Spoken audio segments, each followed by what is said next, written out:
Selamat pagi, salam sejahtera untuk kita semua. Di sini kami dari kelompok 12 akan mempresentasikan tentang jamur Aspergillus flavus. Di sini pertama kami akan memperkenalkan diri kami dengan saya Dwi Putri Yolanda Barus dengan NIM 211501035 dan rekan saya. Saya Zahira Dia Utari dengan NIM 211501062. Saya Ruth Yunita dengan NIM 211501068. Dan saya Jessica Ivana Sirait dengan NIM 211501069.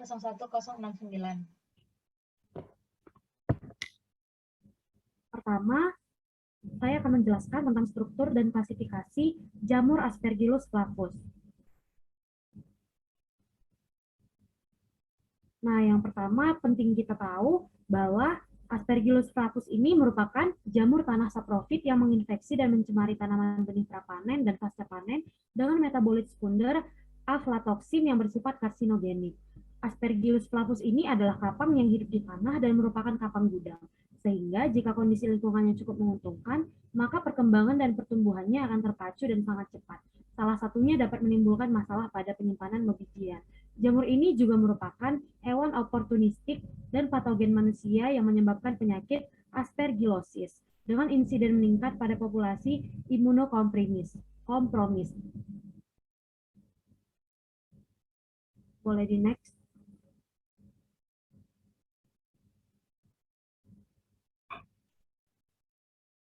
Nah, morfologi Aspergillus flavus seperti yang kita lihat pada gambar, bentuknya itu bulat, berserabut datar, berwarna hijau kekuningan, konidianya berbentuk bulat atau lonjong, dan mempunyai konidiofor yang besar dan panjang.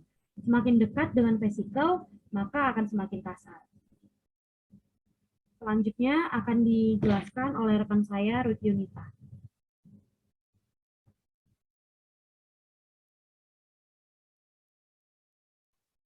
Baiklah, di sini saya akan menjelaskan tentang patogenesis dari Aspergillus flavus. Sebelum itu, apa sih patogenesis itu? Patogenesis adalah kemampuan organisme untuk menyebabkan suatu penyakit. Sedangkan patogenesis jamur adalah kemampuan jamur patogen untuk menyebabkan dan menimbulkan penyakit. Nah, jamur ini menghasilkan racun yang disebut dengan aflatoksin. Pada beberapa kasus, aflatoksin ini dapat menyebabkan permasalahan gangguan kesehatan pada hewan-hewan dan juga pada manusia, yang sering disebut dengan aflatoksikosis. Aspergillus flavus ini juga dapat menyebabkan infeksi pada kulit, paru-paru, serta sering menimbulkan kelainan bila terdapat faktor predisposisi. Infeksi Aspergillus flavus ini terjadi apabila terdapat faktor predisposisi, yaitu menurunnya sistem imun, penggunaan steroid, penyakit dermatologi, penggunaan antibiotik spektrum luas, dan alat bantu dengar. Sehingga jika terjadi faktor predisposisi ini dapat menghasilkan lingkungan yang lembab dan menyebabkan otomikosis. Aspergillus flavus ini juga dapat menular melalui transmisi inhalasi. Selanjutnya adalah modifikasi jamur Aspergillus flavus.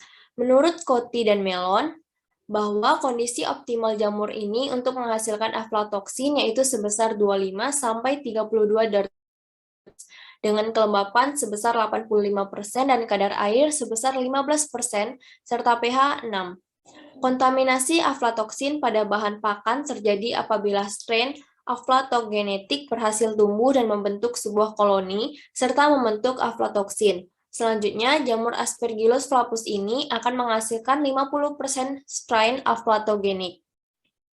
Keempat aflatoksin alami utama, yaitu B1, B2, G1, dan G2 ini, merupakan racun metabolit yang dihasilkan oleh Aspergillus flavus.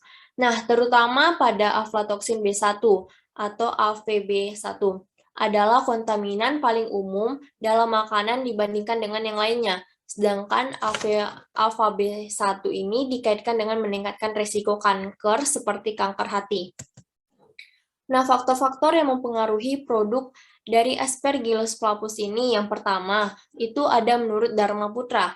Menurut Dharma Putra ini menyatakan faktor yang mempengaruhi tumbuh kembangnya keberadaan mitoksin pada sebuah jamur Aspergillus flavus ini, yaitu berasal dari biji-bijian yang telah tercemar cendawan dan cendawan penghasil toksin. Nah, sedangkan faktor dari lingkungannya itu biasanya disebabkan oleh suhu yang mendukung perkembangan jamur, kelembapan, serta kerusakan bahan pakan yang disebabkan oleh serangga. Selanjutnya saya serahkan kepada teman saya, Jessica.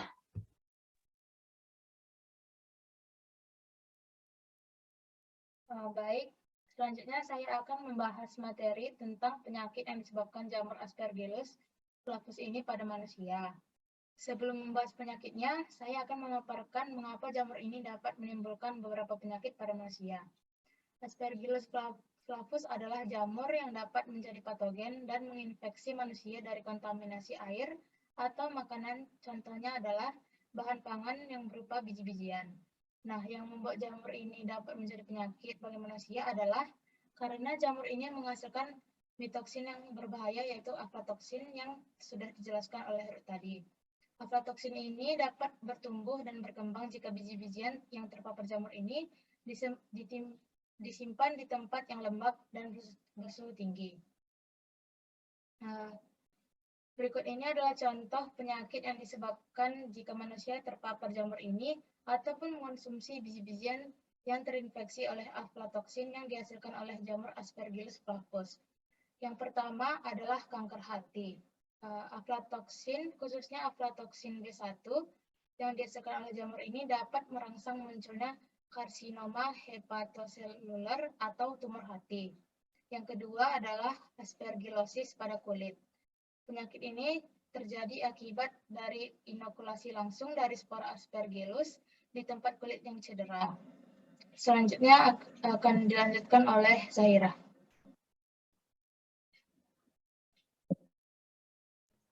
Di sini saya akan menjelaskan pengobatan dan pencegahan dari penyakit yang ditimbulkan oleh Aspergillus flavus. Yang pertama ialah aspergillosis. Pengobatannya dapat menggunakan voriconazole sebagai terapi utama Aspergillus invasif. Voriconazole sendiri terbukti lebih efektif daripada amflotericin B deoksikolat karena adanya peningkatan kelangsungan hidup penderita secara signifikan ketika mengonsumsinya.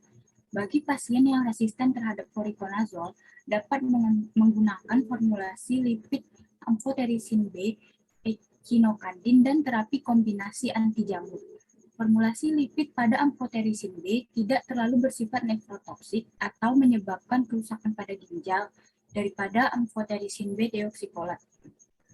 Bisa di next. Lalu yang kedua ada kanker hati. Di sini kanker hati pada manusia kan disebabkan oleh jamur Aspergillus flavus yang berasal dari makanan seperti kacang tanah, jagung, dan susu. Nah, tumbuhnya jamur pada tanaman pangan tersebut disebabkan oleh 3 faktor, yaitu varietas kacang tanah yang peka, lalu jamur Aspergillus flavus yang ganas dan agresif, serta lingkungan yang mendukung pertumbuhan dan produksi aflatoksin. Jenis kacang tanah yang ditanam petani di Indonesia pada umumnya adalah varietas lokal dan varietas unggul yang peka terhadap Aspergillus flavus. Musim tanam pada musim kemarau, suhu tanah yang tinggi, dan kebiasaan petani untuk tidak segera menjemur polong setelah panen menjadi faktor yang sangat menguntungkan bagi penginfeksian jamur Aspergillus flavus ini. Oleh karena itu, cara mencegahnya dapat dilakukan dengan mengintroduksi varietas yang tahan terhadap Aspergillus flavus dan memperbaiki lingkungan tumbuh atau kultur teknis. Untuk pengobatan dari kanker hati sendiri dapat dilakukan dengan bedah cangkok hati, pembekuan dan pemanasan sel kanker, terapi obat-obatan, dan terapi radiasi. Sekian dari saya kembalikan kepada moderator. Jadi sekian presentasi dari kami kelompok 12 mengenai tentang Aspergillus flavus. Kami menyadari bahwa presentasi yang kami susun ini belum sempurna. Untuk itu kami mengharapkan kritik dan saran yang sifatnya membangun dari Bapak dosen dan teman-teman kami untuk penyempurnaan PPT ini. Besar harapan kami bahwa PPT ini dapat menilai baik dan dapat digunakan dengan sebaik-sebaiknya. Akhir kata kami dari kelompok 12 mengucapkan terima kasih.